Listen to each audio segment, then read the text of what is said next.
What is going on, guys? My name is Patrick, aka Chief Pat, and today bringing you guys a brand new video back home in the US of A. So I'm happy to be back. I can finally start cranking out some new videos from my office that I'm in, and let's go ahead and start off with the clan war that I actually had when I was out in Supercell HQ in Finland. And this one came down to the wire, and I definitely wanted to record this one and to show you guys right as I got back. So as you can see, got matched up with a pretty intense clan. Can't really pronounce their clan name, but we had to give them all we got.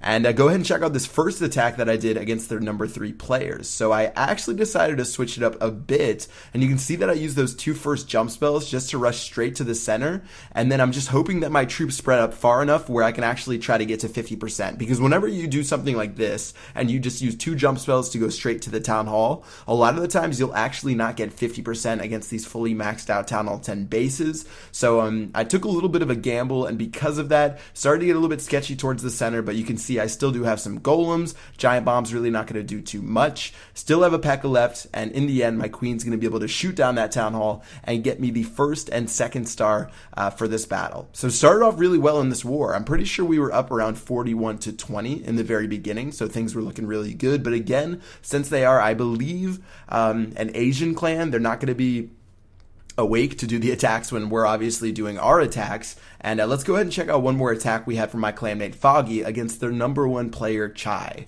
So it looks like Foggy's going to go from the right hand side. He's dropping his golems. He dropped 2 golems that actually got distracted by that Tesla that's right there. A lot of people put that Tesla there to do for that exact reason, to distract the golems, maybe to distract the hog riders so they can't lure out the clan castle. But still, Foggy went ahead and decided to go for an all-out assault from the right hand side, and I think that's actually a pretty smart place to attack from. He does have a lava hound inside of the clan castle, and that can be usually really annoying, especially since Foggy is using an army composition with a lot of wizards and a lot of witches, and those are going to be distracted for a while. But since he has so many golems, those guys are still stoking up all of the damage, and in the end, things are looking really good because now he has no clan castle troops left.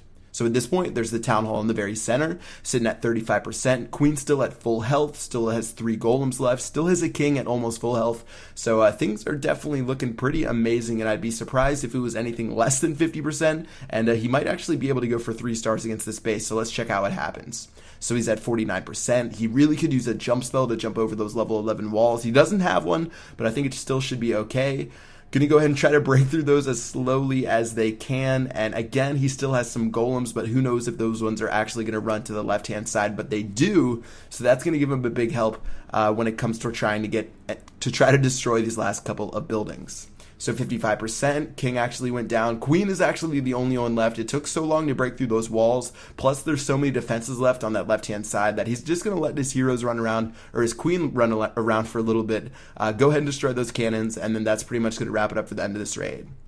So like I said, 41-20 start, and we did most of our good raids, but as the day went on, the battle day that is, they actually started to storm back, and apparently they're like the feeder clan for one of like the number 1 Asian clans out there. So taking a look at the score right now, you can see it was super close with only 52 minutes left, and we really had to pull out some clutch raids to make this happen. So let's go ahead and check out this next attack here, which was from Maza, and he's attacking base number 27, which had already been 2-starred. So since the base has already been 2-starred, Maza has to get a 3-star against this base, or else we're going to be in a lot of trouble in order to get that last star, because we don't really have any attacks left, if you guys saw that last screen. So let's see how Maza attacks and how he's going to bring this one out. So starting off, he has 2 golems going in through the bottom. You guys might have seen this army composition before. People like to use a couple of golems, a couple of wizards. Use your heroes to destroy their heroes, their clan castle, and a couple of air defense. And if you can destroy all of those things, you still have some balloons, you still have some lava hounds, and you're going to use those to drop an air attack at the very end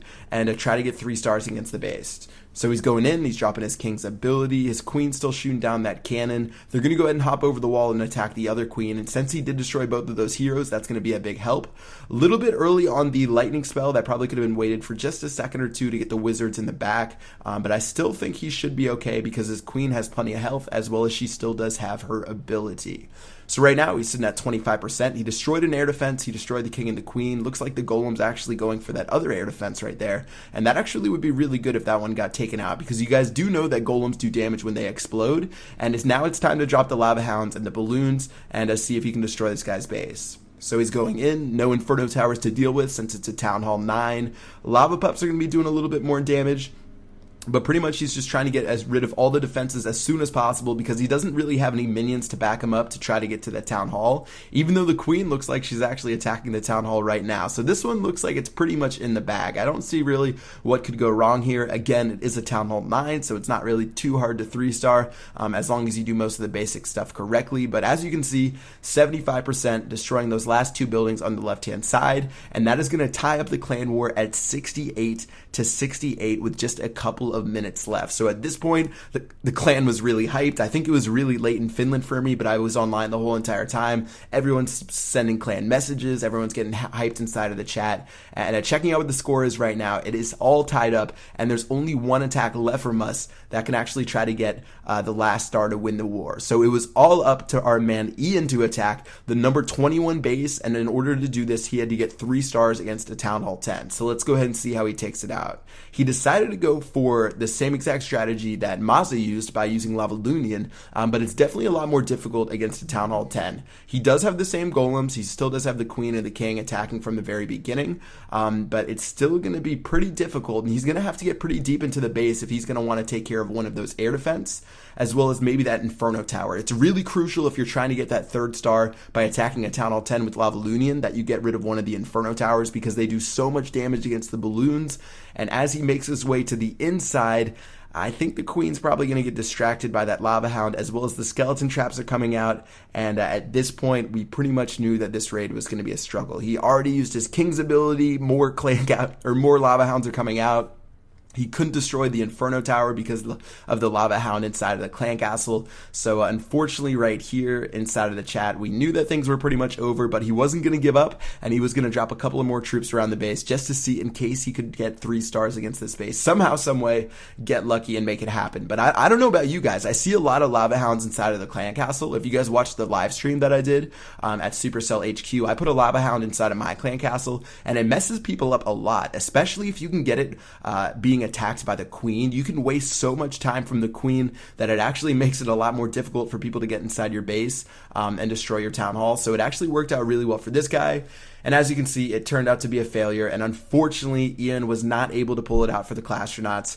And unfortunately, the war ended in a tie. I think I need to tell Supercell something about ties. We talked about it a little bit when we were doing the YouTuber clan war matchup in Finland, like I said earlier, about how ties stink. I think like if that stream was a tie, we were supposed to do rock, paper, scissors to decide the winner, but they really need to make it so you can do like maybe the clan leader versus clan leader 1-on-1 to decide the victory. But anyways, 68 to 68, we ended up in a draw with this clan, and overall it came down to the end, and it was one of my favorite wars because everyone was online spamming, cheering for Ian, cheering for Mazza as he got that last star that tied up the war for us. But just a couple mistakes here and there that we could have shored up. I think we could have won the war, but it was actually the first time that the clan we faced didn't win the war. It was their first ever draw or loss, so we were pretty proud about that, but we definitely could have got a win if we played it just a little bit better. So yeah, that's going to do it for this clan war recap. I hope you guys enjoyed it. If you guys want to see more recap of some of the best clan wars that we do inside the Clastronauts, just let me know with a comment in the comment section below. But again, I'm back in the USA. Again, I do have my new office. I am so stoked to make some new videos. I got a new series coming out. I got some fun stuff I'm going to be doing, above 4,000 trophies, as well as maybe a future collaboration. You guys can try to guess the YouTuber. But yeah, that's going to do it for this video. Hope you guys enjoyed, and I will see you guys tomorrow. Peace out.